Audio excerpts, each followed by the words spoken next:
Príncipe de Paz os da la bienvenida, hoy con la enseñanza Cómo jugar a la iglesia, parte 1, tomado de Mateo 7, versículos del 21 al 23. La palabra de Dios dice, no todo el que me dice Señor, Señor entrará al reino de los cielos, sino el que hace la voluntad de mi Padre que está en los cielos. Muchos me dirán en aquel día, Señor, Señor, no profetizamos en tu nombre, y en tu nombre echamos fuera demonios, y en tu nombre hicimos muchos milagros. Y entonces les diré claramente, nunca os conocí, apartaos de mí, hacedores de iniquidad.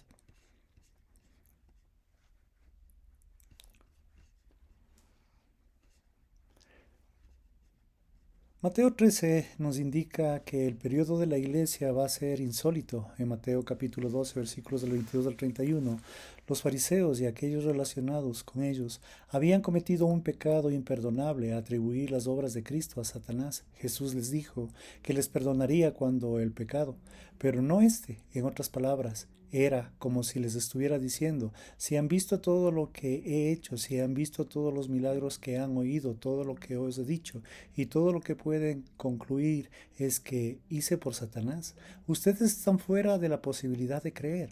Si han recibido esta revelación y no la han aceptado, no hay nada más que puedan temer.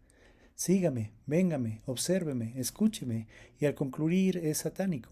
Lo excluye de toda posibilidad de creer.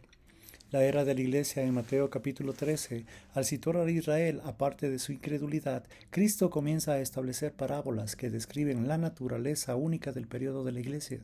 Él dice que en la era de la iglesia habrá trigo y cizaña, los cuales son los creyentes verdaderos y los falsos. Ellos serán tan difíciles de diferenciar que usted no será capaz de escoger hasta que Dios, quien es el juez final, decida entre ellos. Jesús plantea las diferentes dimensiones de la iglesia. La ilustración de la semilla de mostaza provee una idea de la iglesia que estará llena de gran número, pero incluirá lo real y lo irreal, los creyentes verdaderos y los creyentes falsos. La era de la iglesia será un tiempo verdaderamente insólito y en realidad lo es ahora. Bajo el nombre de iglesia hoy tenemos todo tipo de surtido. Cristo, el Apocalipsis, les ordenó a Juan que escribiera a la iglesia de Sardis.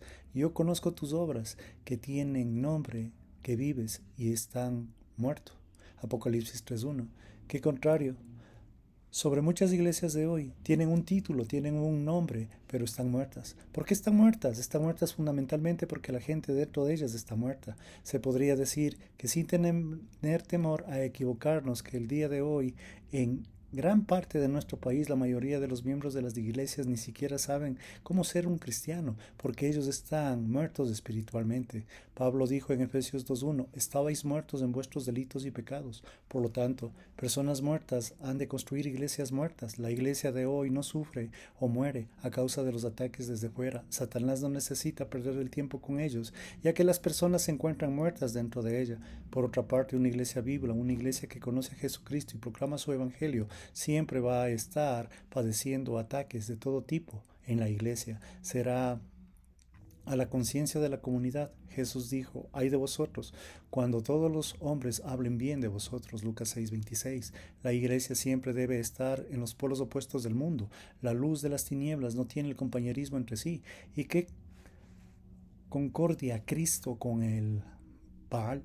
En 2 de Corintios 6:15 no hay relación. Es importante que entendamos esto. Pablo explica en 2 de Corintios 6:14, donde afirma que el amor de Cristo es un tema básico. La prioridad de la iglesia es ser el recipiente a través del cual Dios está obrando una creación nueva, estos muertos espirituales. La iglesia es una verdaderamente viva y vital.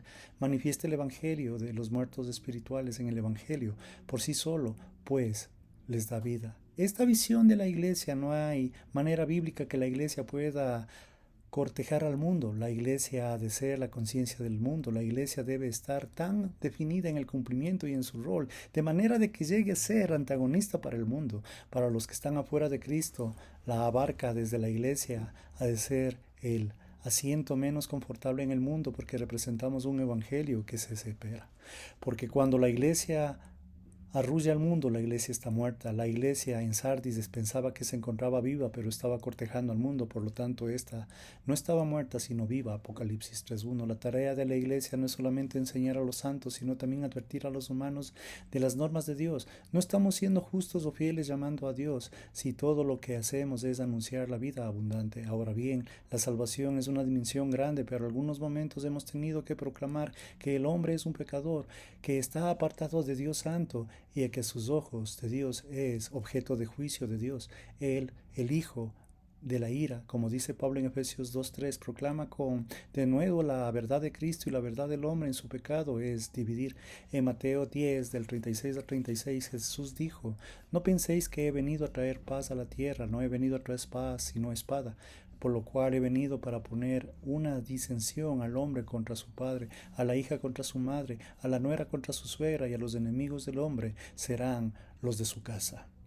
La iglesia verdadera de Jesucristo no es una institución religiosa que acoge todo el mundo, es un cuerpo de Cristo apartado para Dios en un matrimonio exclusivo con Dios y redimidos por fe. Ninguno fuera de esta relación puede ser parte de ella. Demanda para la iglesia y nuestra labor como pueblo es advertir a los que han recibido a Cristo, advertirles con amor para advertirles aún así que están en peligro de terror contra el Señor Jesucristo si están pecando. Esta es nuestra tarea. Nuestro texto es una advertencia a los que piensan que están cómodamente atrincherados en la iglesia, pero realmente no lo están. Esta es una advertencia para los que están fuera de la iglesia. Es una advertencia para todos nosotros que estamos luchando dentro de las iglesias y estamos involucrados en las mismas. Al asegurarnos que somos auténticos, pienso que es justo al comenzar nuestro ministerio aquí que debemos y nos debemos detener y nos acerquemos a esta verdad en un solo sentido de sobriedad y seriedad para comprender nuestra condición como individuos ahora mismo ante los ojos de Dios. Estoy seguro que en la iglesia hay personas que no conocen a Cristo de manera personal y vital.